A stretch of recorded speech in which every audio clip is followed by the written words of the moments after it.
let me tell you this, Silvy. I believe, I'm going to say this on SportsCenter, so I'm probably going to piss off the SportsCenter producers. That's okay. I pissed them off before.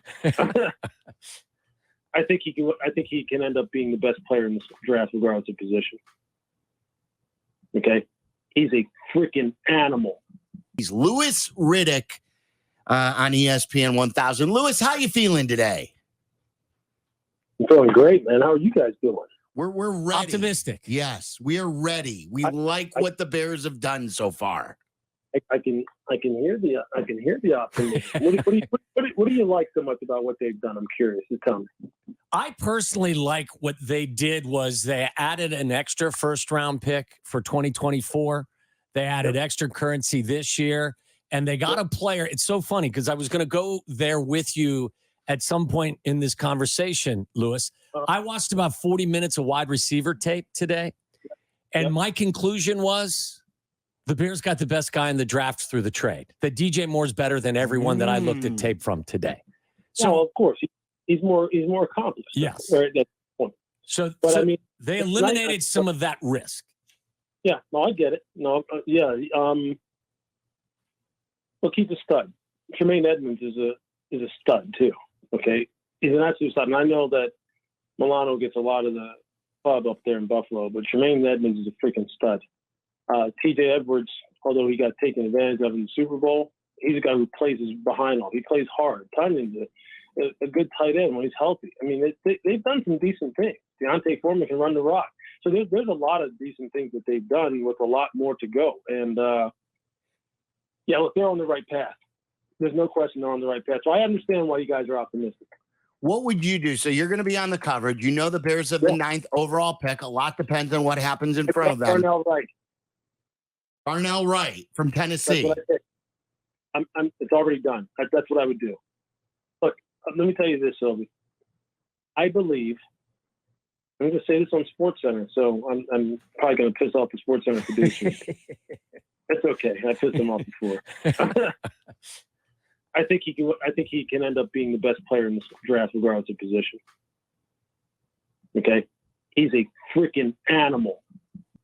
You're talking a 6'5", 6'6", 333-pound man that can run sub 4.5. I mean, sub 5 flat in the 40s. Now, I know people go, well, he doesn't run 40s. Okay, but still, have you ever seen a 333-pound man move like this dude moves? You see the kind of feet that this guy has in his drill work at the combine. Then just watch the tape. Just watch the Tennessee tape. When he moved from left tackle to right tackle this year, it was like a godsend for him because he looks so comfortable. He's an earth mover in the run game. He could play in a gap or zone scheme. So he could either run those wide zones, run his feet, get out on the perimeter, make blocks second level in space. You can pull him if you need to. He can block one-on-one, on combo blocks. He's just going to kill that guy who's sitting there in the 3 technique when he's blocking down with the guard and double team. He's just going to move this guy. He's going to displace him about 2-3 gaps. In pass protection, just as easy a mover as can be. Will snatch your lungs out with the way he can punch. I asked Will Anderson just on Monday up in New York when he was on Get Up with us, who was the best guy you went up against this past year? He's like, oh, for sure, that tackle from Tennessee. Darnell Wright? I was like, yeah, I thought you'd say that. He shut Will Anderson down, cold, flat, nothing. He got nothing in the Alabama-Tennessee game. Absolutely nothing. And when we went down to the Senior Bowl, I was like, this guy's just toying with these people out here. He's just playing with them. You know the Bears need offensive linemen. This guy, look, for me, he's an easy all rookie guy. I think he's a locked Pro Bowl type guy, and I wouldn't be surprised if he had an all-pro type season. You know how Tristan Wirfs wound up blowing it up down there in Tampa his rookie year coming out of Iowa? I think he's just as good, probably more powerful than Wirfs. It's big time. Louis, like there have been a lot of people who love him and they say, hey, maybe the Bears trade down and still get him. Would you just snatch him then, as much as you're singing his praises, not get cute, and you would just grab him at 9? Yep, I probably would. I would be like, I'm not trading down crap. I'm taking him right now. I don't want to risk losing him. Because I'll tell you what, if you go down past the Jets, if you go from 9, you go further than 13, you're going to lose. Because if I'm the Jets, I'm taking. So, yeah, I mean, Philly doesn't need him. Tennessee could Tennessee could take him. Houston's not going to take him. And then you got the Jets. Then you got New England, and they're both going to take offensive linemen. If they were sitting there, both of those teams better take him. So, yeah, I would probably take him. Louis, when you evaluate the other three offensive tackles that are supposed to be first rounders, how do those guys, how much of a drop off is there to the rest of the crew? Well, I'll tell you what. Look, if you're talking about Paris and you're talking about Skoronski, who I think you are, Paris Johnson and Peter Skoronski. Look, Peter is an absolute technician master. I mean, you never see him in a bad position. Great punch timing, smooth feet, good out in space one-on-one, good in down blocks, good on double teams. He could play in the zone. He could do it all. Paris Johnson, they love at Ohio State. They love it. All the coaches out there say he's the consummate professional, needs to get a little bit stronger in his lower body, but he's the quintessential left tackle, the kind of guy you park over there and you let him develop for the next 10 to 12 years. Skoronski's a left tackle too, and obviously, Darnell's a right tackle. I don't think Paris isn't as powerful as Darnell is. He's not as powerful as Skoronski either. Probably got a little bit better feet. These guys all have their pluses and minuses. I would go Darnell, Skoronski, Paris. That's how I would rate them. Big, strong, powerful freak athlete, real steady technician, guy who needs to get a little bit stronger, but is a consummate professional. That's what I would say about all three of them right there. I'd be happy with any of them, but Darnell to me is the cream of the crop. Ryan Poles is obviously a former offensive lineman. They're trying to run a certain system. Is there a guy that fits what they're trying to do better than others, or is it inconsequential? I think it's inconsequential because I think when you think about what Luke wants to do, which is, coming from Green Bay, I mean, what is Green Bay? I mean, Green Bay is kind of inside, outside zone, wide zone, athletic linemen, like parade of elephants, get them all running and just mow people down. Of course, they can run power. They can run counters and gaps and stuff like that. I think these guys, all three of them can do it.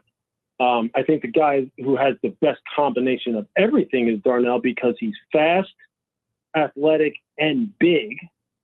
I think then Peter, then Paris, as far as when you're talking about that size, speed, power combination.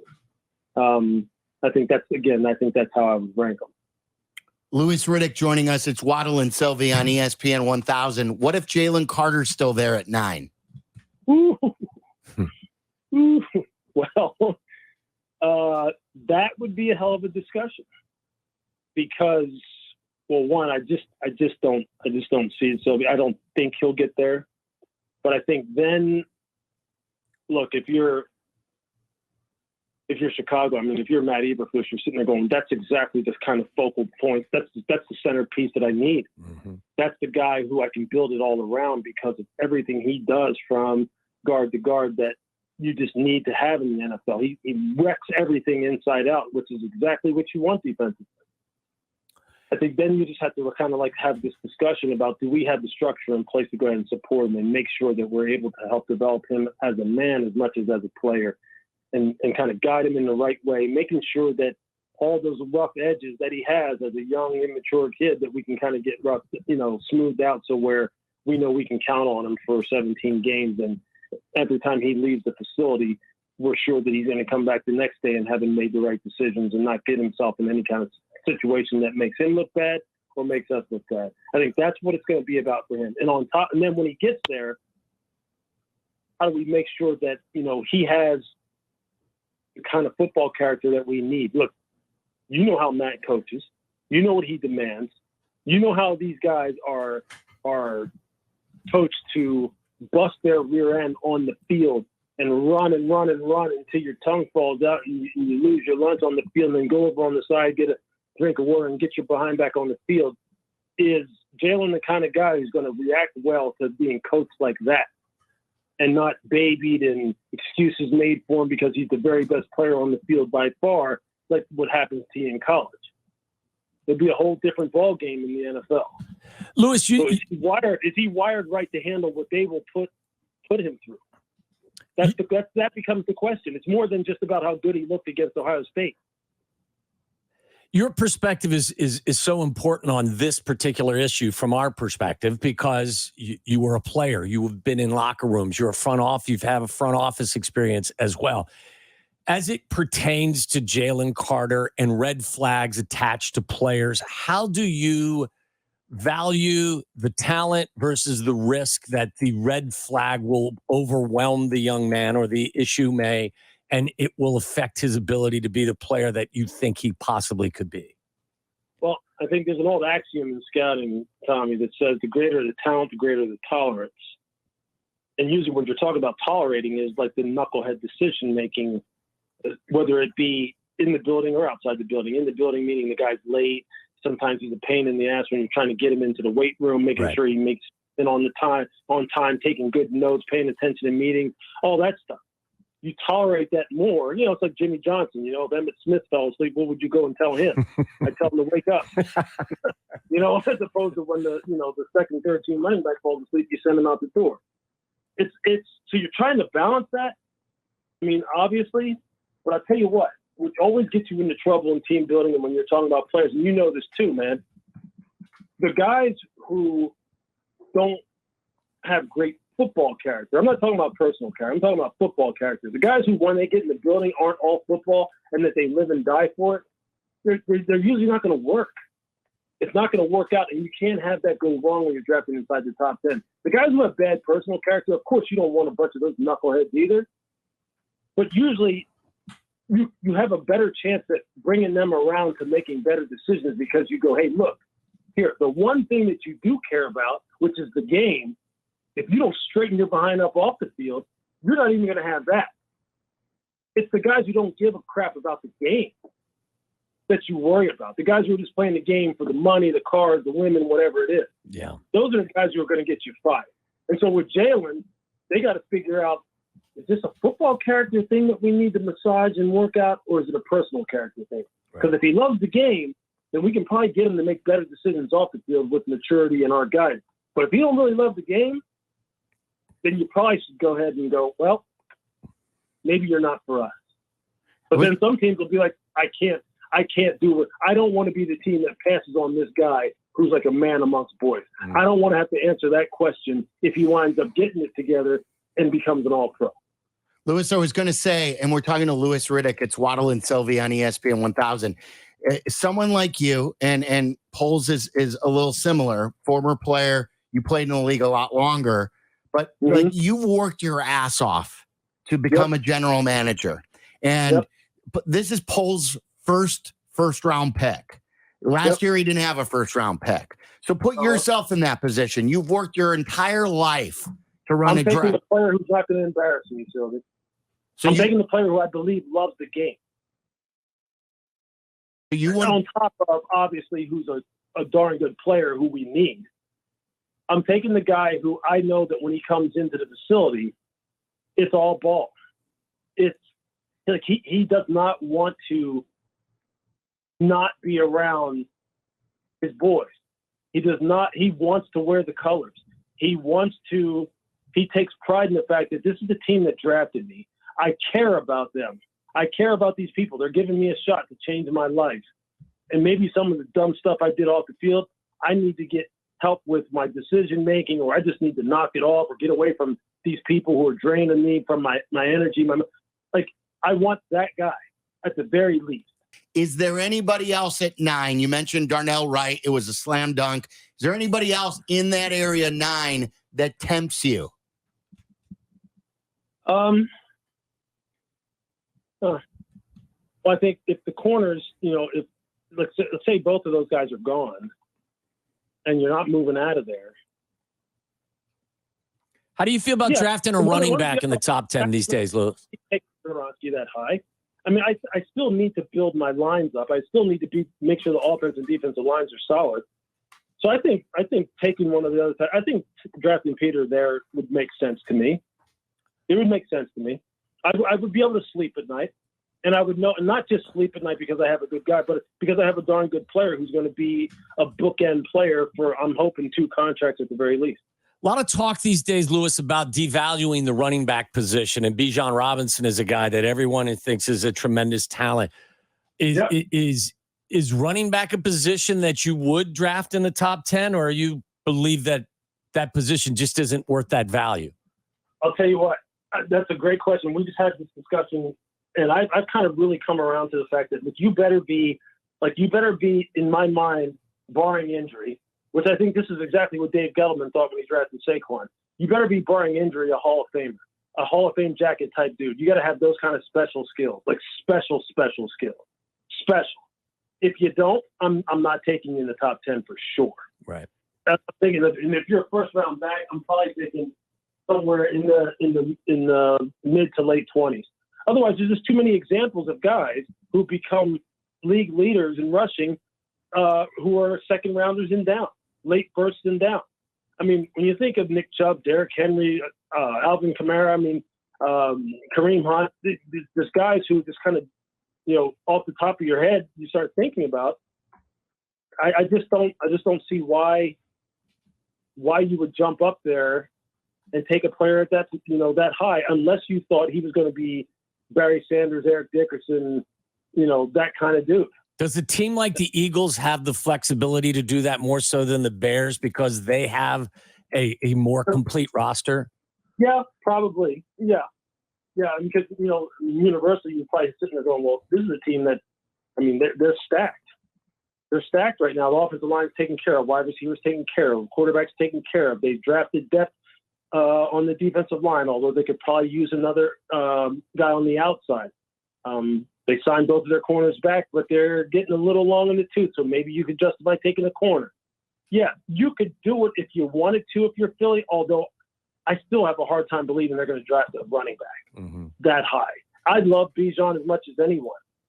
I don't know if I love him like I'm saying I would need to love a running back to take him that high. I don't know if I love him like I loved Eric Dickerson when he came out of school or Barry Sanders when he came out of school, right? I loved Ezekiel Elliott too. I don't know if I would have drafted him that high. I would have drafted Saquon where he was drafted. I can understand why people question it now because he got hurt. But after Saquon's rookie year, were you questioning whether or not he deserved to be the second pick overall? Not at all.